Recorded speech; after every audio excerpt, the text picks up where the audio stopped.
Hello DIYers. Today I'm going to be showing you the symptoms of a bad injection pump. 1656 RPM, this is too high, isn't it? Of course it should be 1500. I have adjusted the RPM high to see how much it is going to drop after loading. Now I'm going to load the generator and we'll see if there is any change. It is loaded, 152136 amps. There is not so much load. Let's check the RPM. From 1656 it is dropped to 1484. We have been increased the RPM, otherwise the genset controller will shut down the engine due to engine underspeed.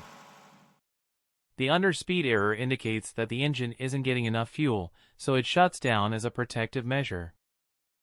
If engine underspeed shutdown occurs, you need to check the fuel line and follow this procedure.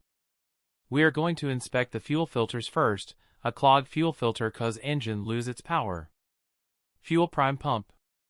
A faulty fuel prime pump causes unstable RPM and even sometime the engine doesn't start. Delphi injection pump has a small filter here. If this filter get clogged you will have engine RPM problem. Finally, the expensive part. Hydraulic head and rotor assembly. If the injection pump rotor worn out you definitely need to replace it. If you have a problem with engine speed or engine losing power, follow the procedure. Make sure there is no restriction in the fuel line, and then the last thing you're going to check that is the hydraulic head and rotor assembly in the injection pump.